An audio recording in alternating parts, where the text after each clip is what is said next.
ఈరోజు మునుగోడు మండల కేంద్రంలో ఏర్పాటు చేసినటువంటి భారత వికలాంగుల హక్కుల పరిరక్షణ సమితి రాజ్యాధికార సాధనా సభకు సభాధ్యక్షత వహించినటువంటి నల్గొండ జిల్లా అధ్యక్షులు చిన్నపాక మచ్చగిరి గారికి, అదేవిధంగా ఈ సమావేశాన్ని ఏర్పాటు చేసినటువంటి సంఘ మండల అధ్యక్షులైనటువంటి తలారి సహదేవుడు గారికి, మండల ఉపాధ్యక్షులు గుట్టపాక ముత్తయ్య గారికి, అదేవిధంగా ఈ సమావేశంలో నాతో పాల్గొన్నటువంటి రాష్ట్ర నాయకురాలు గుడిపల్లి సుమతి, అదేవిధంగా మహిళా నాయకత్వం అందరికీ కూడా పేరు పేరున రాష్ట్ర కమిటీ పక్షాన ధన్యవాదాలు తెలియజేస్తూ, ముఖ్యంగా తెలంగాణ రాష్ట్రంలో త్వరలో రాబోయేటటువంటి పంచాయతీ ఎన్నికల్లో రాజకీయ రిజర్వేషన్ కనుక కల్పించకుంటే ముఖ్యమంత్రి రేవంత్ రెడ్డి ప్రభుత్వం మీద ఈ మునుగోడు నియోజకవర్గ కేంద్రంగానే తిరుగుబాటు యుద్ధాన్ని ప్రారంభిస్తామని చెప్పేసి భారత వికలాంగుల హక్కుల పరిరక్షణ సమితి రాష్ట్ర కమిటీ పక్షాన మేము రాష్ట్ర ముఖ్యమంత్రి గారిని హెచ్చరిస్తున్నాం.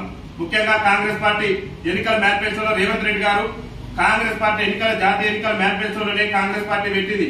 రాజస్థాన్, ఛత్తీస్గఢ్ లో ఏ విధంగానైతే వికలాంగుల సమాజానికి రాజకీయ రిజర్వేషన్ కల్పించారో తెలంగాణలో కూడా అదే కోణంలో మేము రాజకీయ రిజర్వేషన్ కల్పిస్తామని చెప్పేసి రేవంత్ రెడ్డి గారు చెప్పి, మరి స్థానిక సంస్థల ఎన్నికల్లో వికలాంగుల సమాజానికి రిజర్వేషన్ కల్పించకుండానే ఎన్నికలకు పోయేటటువంటి కుట్రలు రేవంత్ రెడ్డి ప్రభుత్వం చేస్తున్నటువంటి నేపథ్యంలో తెలంగాణలో ఉన్నటువంటి వికలాంగుల సమాజాన్ని మొత్తం కూడా చైతన్యం చేయడమే లక్ష్యంగా తెలంగాణ రాష్ట్ర వ్యాప్తంగా ఉన్నటువంటి అన్ని మండల కేంద్రాలలో కూడా ఈ రాజ్యాధికార సాధనా సభలు నిర్వహించి అట్టడుగు నుండి దుర్భర జీవితాలు గడుపుతూ ఈ స్వతంత్రం వచ్చిన కాడి నుంచి కూడా ఈ దేశంలోనే రాజ్యాధికారానికి దూరమై సకలాంగుల పాలకుల చేత అణచివేతకున్నటువంటి వికలాంగుల సమాజానికి కూడా చట్టసభలలో రాజకీయ అవకాశాలు కల్పించాలని చెప్పేసి భారత వికలాంగుల హక్కుల పరిరక్షణ సమితి ఆధ్వర్యంలో పెద్ద ఎత్తున కూడా ఈ రాజ్యాధికార సాధనా సభలు నిర్వహిస్తున్నాం.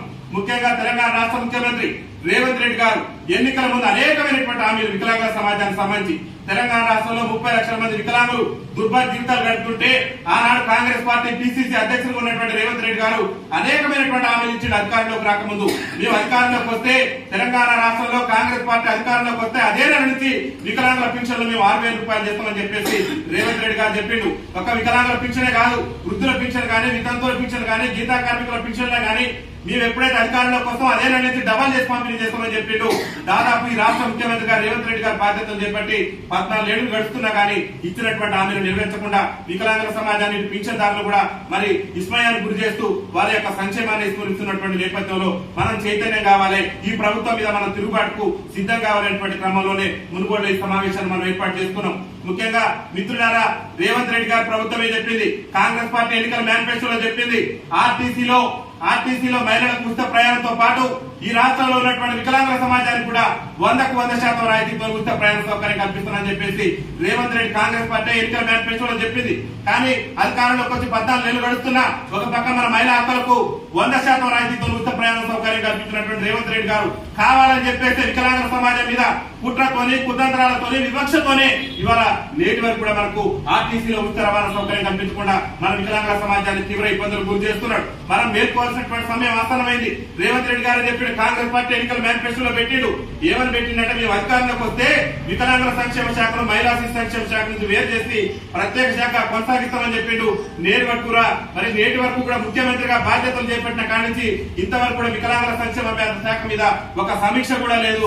కనీసం సంక్షేమ శాఖను ప్రత్యేక శాఖ చేసేందుకు కూడా ముఖ్యమంత్రి దృష్టి సారించేటటువంటి ప్రయత్నం చేయడం లేదు. అదొక్కటే కాదు, తెలంగాణ రాష్ట్రంలో అనేక మంది మన వికలాంగుల సోదరులు పీజీలు, పిహెచ్డీలు పూర్తి చేసి ఆనాడు జరిగినటువంటి తెలంగాణ రాష్ట్ర ఉద్యమంలో కూడా మన వికలాంగుల సోదరులు వైకల్యాన్ని సైతం కూడా లెక్క చేయకుండా పోరాటం చేస్తే రాష్ట్ర ముఖ్యమంత్రి రేవంత్ రెడ్డి గారు ఆనాడు పిసిసి అధ్యక్షులు ఉండి ఆ కాంగ్రెస్ పార్టీ అధికారంలోకి వస్తే తెలంగాణ రాష్ట్రంలో వికలాంగుల బ్యాక్లాగ్ ఉద్యోగాలన్నింటి కూడా భర్తీ చేసి వికలాంగుల విద్యార్థులకు అండగా ఉంటామని చెప్పిండు. కానీ నేటి వరకు కూడా తెలంగాణ రాష్ట్రంలో వికలాంగుల బ్యాక్లాగ్ ఉద్యోగాలు భర్తీ కాక మన వికలాంగుల సోదరులు పీజీలు, పిహెచ్డీలు చేసి వాళ్ళ రోడ్ల మీద ఉద్యోగాల వేట కోసం మరి తిరిగేటటువంటి పరిస్థితి తెలంగాణ రాష్ట్రంలో దాపరించింది. ఒక్క విషయంలో కాదు, అడుగునా కూడా రేవంత్ రెడ్డి ప్రభుత్వం వికలాంగుల సమాజం మీద వివక్ష ప్రదర్శించేటటువంటి ప్రయత్నం చేస్తుంది. ముఖ్యంగా తెలంగాణలో బీసీల రిజర్వేషన్ ఉద్యమం ఈ మధ్య నడుస్తుంది. బీసీలకు 42% రిజర్వేషన్ కల్పించేందుకు కాంగ్రెస్ పార్టీ కట్టుబడి ఉందని చెప్పేసి బట్టి విక్రమార్క గారు కానివ్వండి, ముఖ్యమంత్రి గారు కానివ్వండి అనేక వేదికల మీద చెప్తున్నారు. అసెంబ్లీలో కూడా ఈ మధ్యన బీసీ సమాజం సమస్యల మీద, బీసీల రిజర్వేషన్ మీద చర్చించారు. కానీ ఈ తెలంగాణ రాష్ట్ర అసెంబ్లీ ఏర్పడి ఇప్పటికి 11 ఏళ్లు దాటినా కానీ వికలాంగుల సమాజం మీద, వికలాంగులు ఎదుర్కొంటున్నటువంటి సమస్యల మీద నేటి వరకు కూడా చర్చ జరపలేదు. 119 మంది ఎమ్మెల్యేలు తెలంగాణ రాష్ట్ర శాసనసభలో మన వికలాంగుల ఓట్లతో గద్దెనెక్కి ఇలా ఎమ్మెల్యేలుగా చలామణి అవుతున్నారు. కానీ కనీసం 0 వల్ల కూడా మన సమస్యలు కూడా చర్చకు తీసుకురాకుండా మన వికలాంగుల సమాజాన్ని ఇబ్బందులు గురి చేస్తున్నారు. ముఖ్యంగా ఈ మునుగోడు ప్రాంతంలో అనేక మంది క్లోరోసిస్ బాధితులే కాదు, మా వికలాంగుల సోదరులు నేను వచ్చిన సందర్భంలో కూడా నాకు బండి లేదని చెప్పేసి చెండూరు మండల అధ్యక్షులైతే మునుగోడు మండల అధ్యక్షులైతే అనేక మంది సోదరులు అన్న మాకు చాలా ఇబ్బంది ఉందన్న, మేము ఎడి తిరిగేటటువంటి పరిస్థితులే, కనీసం మాకు వైకల్యం ఉంది, ప్రభుత్వం నుంచి బండ్లు కూడా అందుబాటులో లేదని చాలా ఇబ్బంది పడుతున్నాం. ఈ నియోజకవర్గ ఎమ్మెల్యే గారిని అడుగుతున్న రాజగోపాల్ రెడ్డి గారికి, మీకు మంత్రి పదవి మీద ఎంతైతే ఆశ ఉన్నదో, ఆశ ఉండటం సంతోషమే, మీరు మంత్రి పదవి కోసం ఎంతైతే ఆశిస్తున్నారో ఇవాళ నీకు మా ఎమ్మెల్యే అనేటటువంటి పదవి కూడా మా వికలాంగుల సమాజం పెట్టినటువంటి భిక్ష. ఇవాళ వికలాంగుల సమాజం ఓట్లేస్తేనే రాజగోపాల్ రెడ్డి గారు వికలాంగుల సమాజం ఓట్లేస్తేనే రాజగోపాల్ రెడ్డి గారు తెలంగాణ అసెంబ్లీలో ఎమ్మెల్యేగా చలమని అవుతున్నాడు. ఒక రాజగోపాల్ రెడ్డి గారే కాదు, 119 మంది ఎమ్మెల్యేలు గుండె మీద చేసుకో అని చెప్పండి, వికలాంగుల ఓట్లు లేకుండా ఏ ఎమ్మెల్యే కూడా తెలంగాణ రాష్ట్ర శాసనసభలో లేవు.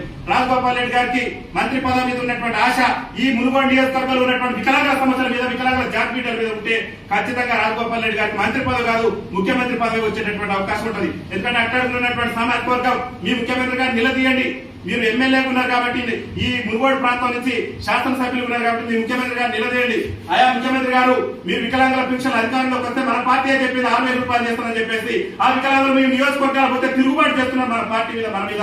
అందుకని తక్షణమే వికలాంగుల పెన్షన్ పెట్టారని చెప్పేసి రాజగోపాల్ రెడ్డి గారు మీ ముఖ్యమంత్రి గారు నిలదీయండి. మా వికలాంగుల సమాజం ఈ మునుగోడు ప్రాంతంలో అల్లాడిపోతున్న అనేకమైనటువంటి సమస్యలతో, ముఖ్యంగా మునుగోడులో ఉన్నటువంటి గ్రామ పంచాయతీలలో నేటి వరకు కూడా సకలాంగులే ఇవాళ సర్పంచులుగా, ఎంపీపీలుగా, జెడ్పీటీసీలుగా చలామయ్యారు. ఇవాళ గతంలో వచ్చిన బీసీ కార్పొరేషన్ల లోన్లు కానివ్వండి, ఎస్సీ కార్పొరేషన్ల లోన్లు కానివ్వండి, ఎక్కడ కూడా మా వికలాంగుల జాతిపీఠాలకు సమన్వయం అనేటటువంటిది రాకుండా చేస్తారు. కాబట్టి మేమేమి అడుగుతున్నట్టే, ఇప్పుడు జరుగుతున్నటువంటి పంచాయతీ ఎన్నికల్లో, తెలంగాణ రాష్ట్రంలో జరగబోయే పంచాయతీ ఎన్నికల్లో వికలాంగులకు రాజకీయ రిజర్వేషన్ కల్పించిన తర్వాతనే తెలంగాణ రాష్ట్రంలో పంచాయతీ ఎన్నికలు నిర్వహించాలని చెప్పేసి ఈ మునుగోడు కేంద్రంగా రాష్ట్ర ముఖ్యమంత్రి గారికి, అదేవిధంగా ఇక్కడ ఉన్నటువంటి ఎమ్మెల్యే గారికి విజ్ఞప్తి చేస్తున్నాం.